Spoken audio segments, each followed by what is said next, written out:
Boker Tov, aujourd'hui le 5 du mois de Kislev, 3 décembre, on avait dit que on ne s'interrompt pas, bien sûr, pendant la Hamida.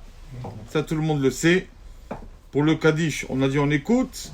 La Kedusha, pareil, on écoute, sans répondre, bien sûr.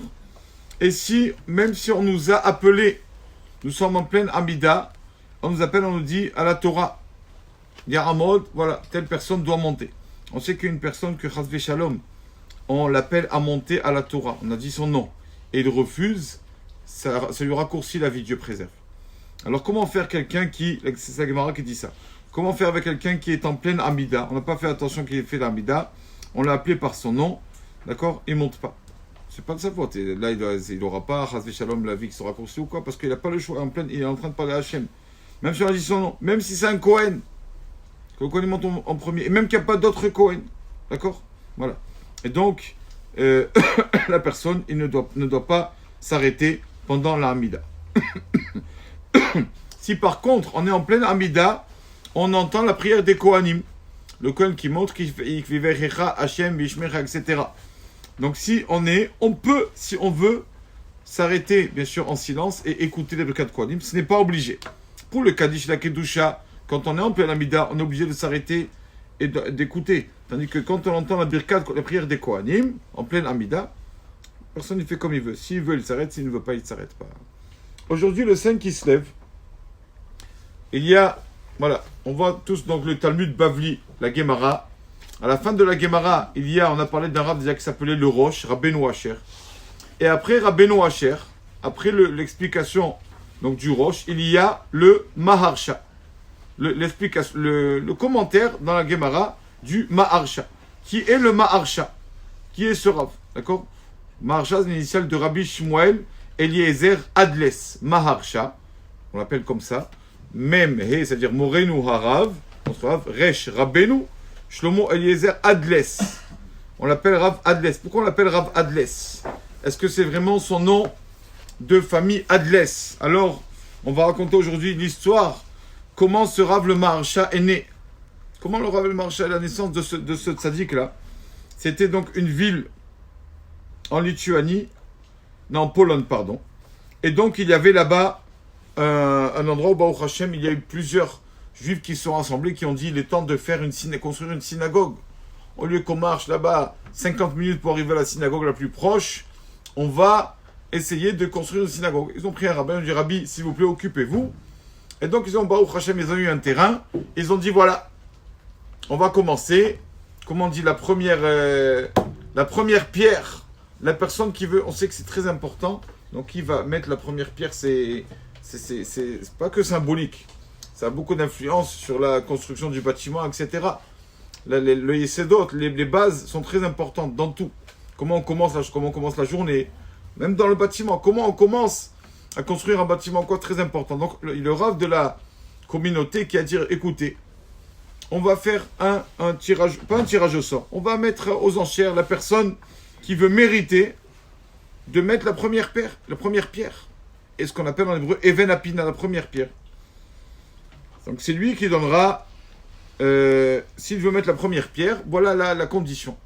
Si la pierre, donc, pèse 500 grammes, il devra donner le poids de 500 grammes d'or, d'accord, pour la construction de la synagogue. Celui qui veut. Et donc, il met aux enchères, et il y a un bon juif qui vient et qui dit, moi je suis prêt, Rav.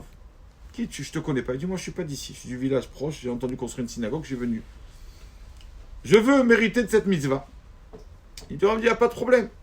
Voilà, quelle pierre tu veux? Il a choisi la pierre, il a dit, Rabbi, voilà, c'est moi qui va faire donc la fondation de cette première pierre de votre synagogue, et je m'engage à vous donner la valeur de du poids de cette pierre en or, je vous le donne, Rabbi, il n'y a pas de problème. Et ils font comme ça, et grâce à ce monsieur qui a donné l'engouement, d'accord, de donner l'argent à la synagogue, à la tzedaka, on sait qu'en général, les mitzvot, on les fait discrètement. C'est pas la peine de dire j'ai fait ça.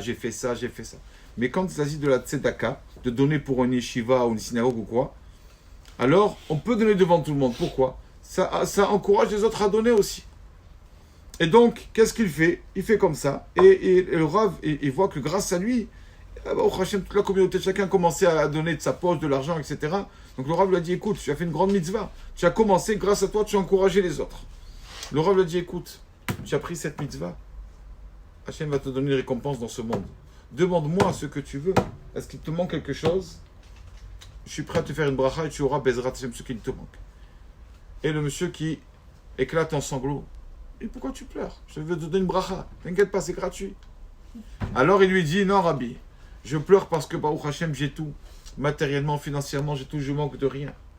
Baruch Hashem, moi et ma femme, on a de quoi vivre encore 10 générations. Mais le seul problème, c'est qu'on n'a pas mérité d'avoir d'enfants.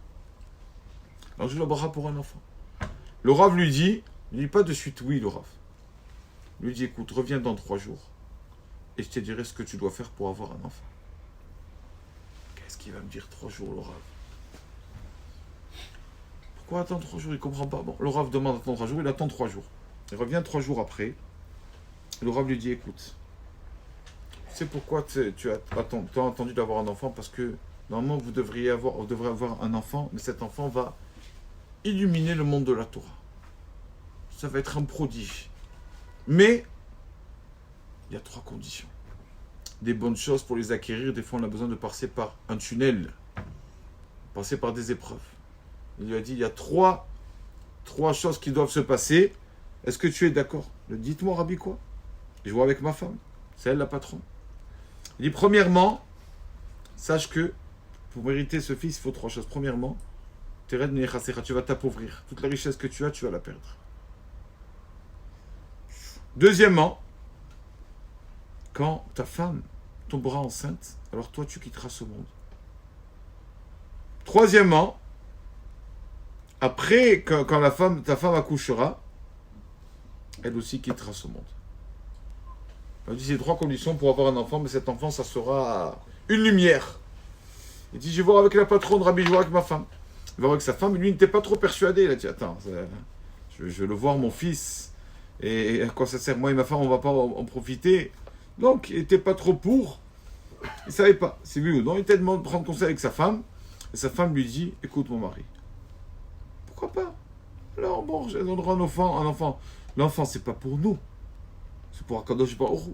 D'accord? Nous, on aime, nous les parents, on est fiers de nos enfants. Ah, mon fils, il a chanté, mon fils, il a fait ça. Mais en fait, pourquoi on veut des enfants dans la Torah? Pas pour nous, pour Hachem. Tu nous as donné des enfants, on a fait ce que tu nous as donné, des gages des enfants, on veut les mettre dans la Torah. Donc, mon mari, ce n'est pas pour faire les beaux, quoi, pour qu'on les voit, les enfants. On est un enfant pour Hachem. En plus, il sera grand dans la Torah. Pourquoi pas? Viens, on décide que oui. Bon. C'est la femme qui décide, et il vient voir le Rav, il dit, Rabbi, j'accepte. Donc ça se passe comme ça. Quelques mois après, commence à s'appauvrir. Il voit que ça ne marche pas dans les affaires. Tac, d'un coup là, d'un coup un coup là, d'un coup on lui tombe dessus, d'un coup un procès. Il voit que la première condition déjà commence à se réaliser. Il commence à s'appauvrir, il ne lui reste rien du tout. Et donc sa femme tombe enceinte.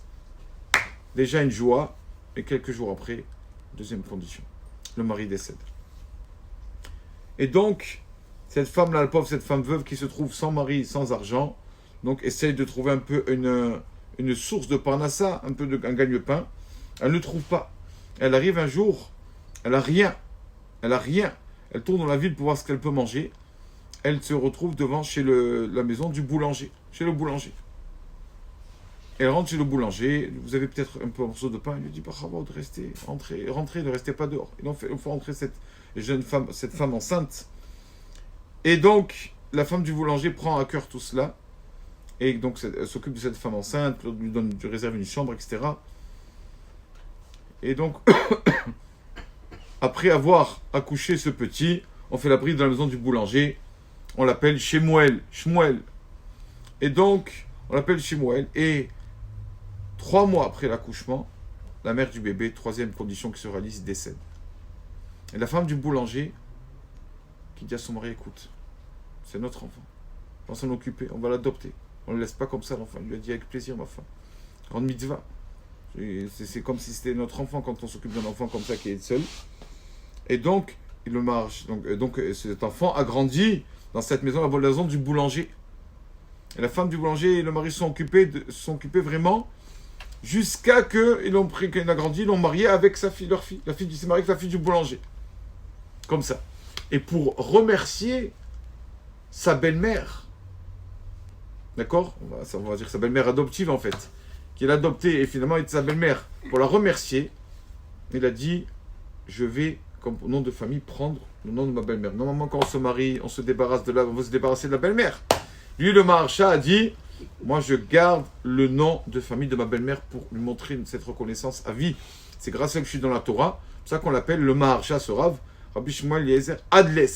Adles, c'est au nom de sa belle-mère qui s'appelait Adèle, sa belle-mère. Donc il a gardé son nom. Et donc, Rabotai, jusqu'à aujourd'hui, d'accord, 2019, personne ne peut étudier la Gemara et comprendre, peut-être comprendre le sens des choses, le sens des choses simples, oui. Mais toutes les questions, les commentaires, tout ça, obligé de passer par ce Rav le Maharsha. D'accord? C'est dans Saïoula aujourd'hui. Donc il y a beau, on dit, je ne sais pas si c'est vrai, je crois que c'est marqué dans un livre Avat Chaim, que quand il étudiait, il avait les cheveux longs. Voilà, moi les cheveux longs c'est pour les femmes. Lui avait les cheveux longs. Pourquoi? Parce qu'il attachait ses cheveux avec un fil au mur. Comme ça, s'il s'endort un peu quand il est en train d'étudier, ça le réveille dessus, tellement qu'il ne voulait pas perdre de temps, le Maharsha. Une fois, on l'a soupçonné que le soir de Noël, il n'étudiait pas. Il y a des rabbanim qui n'étudiaient pas le soir de Noël. Et Dorberto, il dit, moi je ne veux pas entendre la fête, les bruits et tout, il y avait des programmes en plus, ces soirs-là, donc c'était un peu dangereux. Donc on a soupçonné le Maharsha dans sa ville, qui n'étudie pas. Et donc c'est un peu raciste de sa part. Ça méprise un peu les fêtes non juives. Et donc le soir de Noël, le Maharsha, il voit un livre de la bibliothèque qui tombe. Sa bibliothèque. Ils ont les rabbanim à la maison. Et dans la bibliothèque, c'est ça leur deuxième femme, c'est la bibliothèque.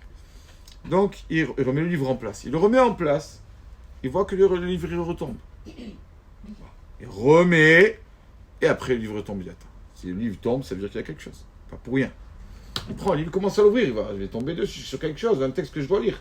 Il n'y a rien, il n'y a pas de hasard. Si Hachem fait en sorte que le livre tombe, il doit dire quelque chose.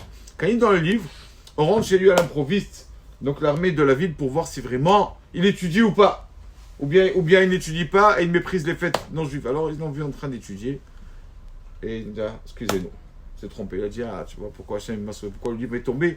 Même quand un livre tombe dans la bibliothèque, même ça, il y a une raison. Voilà, ça dit que le Maharsha, que son mérite protège l'homme Israël. Amen.